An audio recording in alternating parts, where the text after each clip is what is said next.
Welcome into Drums by Liz.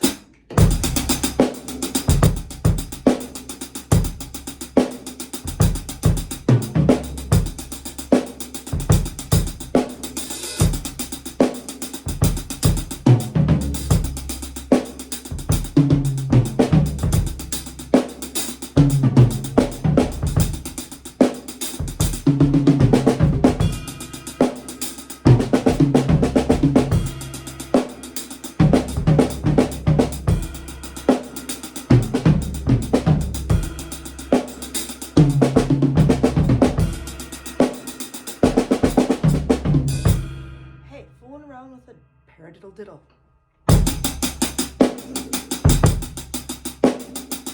So triplet, triplet, triplet, triplet, triplet, triplet. You can also count it in 6. 1, 2, 3, 4, 5, 6. 1, 2, 3, 4, 5, 6. 1, 2, 3, 4, 5, 6.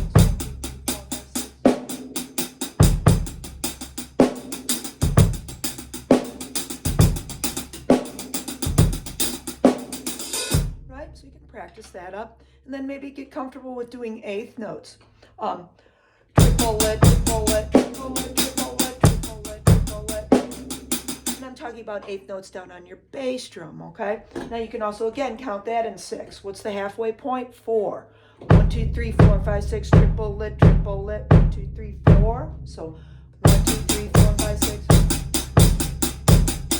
A lot of people have difficulty with this at first because of the sticking pattern, right? So a lot of times what I do with students, make them play all rights with that, with the bass drum. So do it as maybe, this is a good way to learn this when it's difficult for you. Okay, so 1, 2, 3, 4, 5, 6.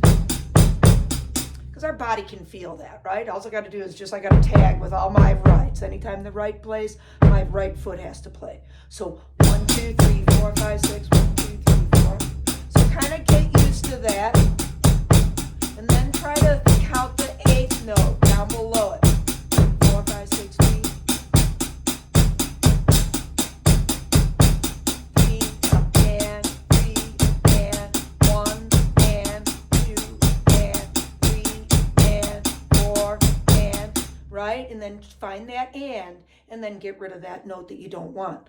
1 and 2 and 3 and 4 and 1 and 2 and 3 and 4 and you can do little exercises like I just did, like, you know, float 1 back in, float 2 back in, and then see if you can go to something completely different and then find those 8th notes again. So maybe like triplet, triplet, triplet, triplet, triplet, and 4, right? Vary it a little bit. 3 and 4, 1, 2, 3 and 4.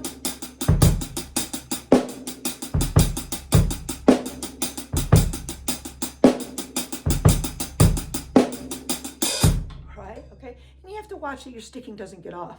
You know, I have to catch myself, like, I don't know, I'll have to re-watch the video, because maybe I went, I'm not sure. I hope I didn't, but something felt a little off to me there, okay? So, excuse my little flub up if that happened, but this will happen to you also, right? Another great thing to do in all of this is just to roll the whole thing.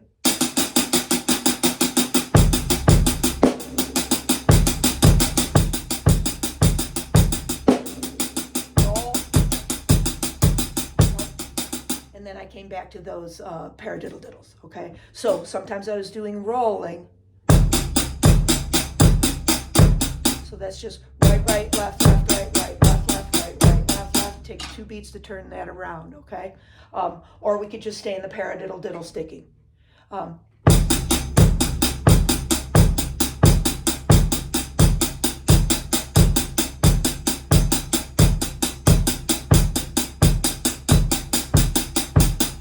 So I'm just going back and forth a little bit there to, you know, demonstrate that for you, okay? So a lot of cool things to work up. And then, yeah, I was throwing different notes. You'll learn that in the pattern, right? So maybe something like,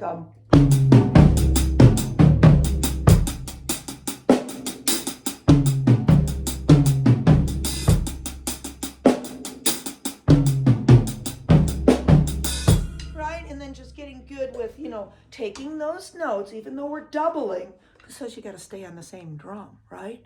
Because use your sticking to your advantage.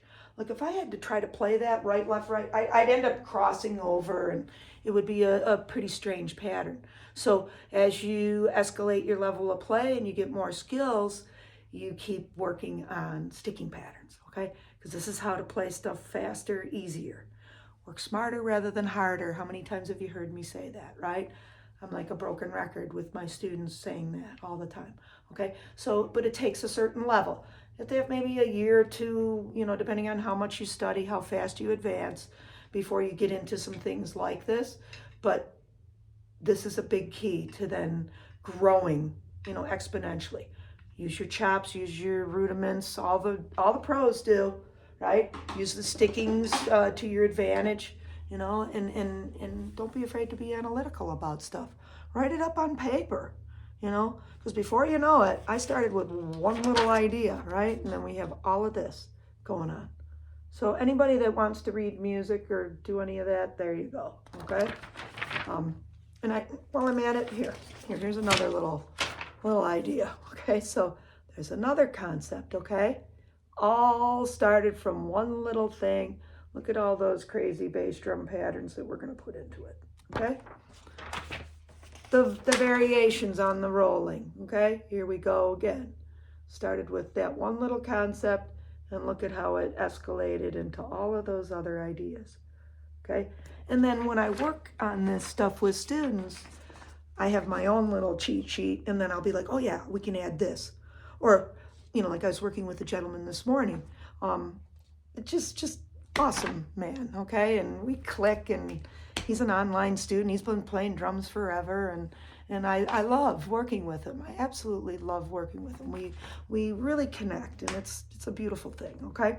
So I have other little notes that maybe, oh, okay, let's do the snare note there, or, you know, different things that I do. And then it turns into more stuff, right? So this is why it's infinite, right? And this is why I have filing cabinets loaded full of music, okay? Just original written out music and stuff, okay? And it's just the tip of the iceberg. I've yet to even put out anything that I did with a drum group I did from 2003 till 2018. 15 years of students, taking students around to different events and functions and prestigious things. We got involved with like the International Drum Corps competition that would come to the Buffalo Bills Stadium every year, okay? And I took my students there, and the president was gracious and nice enough to let us perform. It was such a wonderful experience for my students. So I have about an hour and a half, 2-hour drum show that I've written up, all original material, written on drum sets, snare lines, things like that.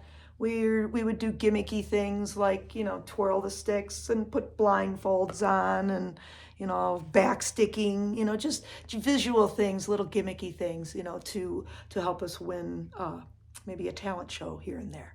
Okay, so again, it was wonderful for my students.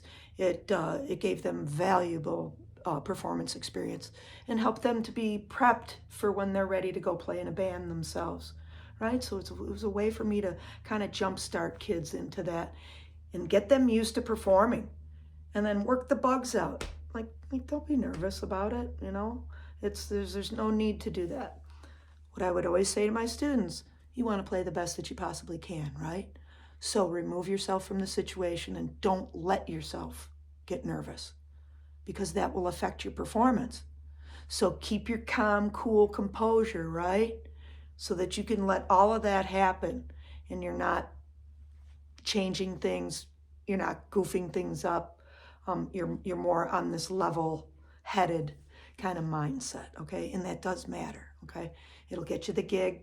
You'll be able to work with people easily, and it's usually just a win-win-win situation all around. Okay, enough blabbing for a day. Please visit me again. Thank you so much for the support, the like, the shares, the subs. Greatly appreciate it. Appreciate it, everyone. Okay, have a good one, and I will talk to you soon, and we will get more skillful on the drums. Okay, take care.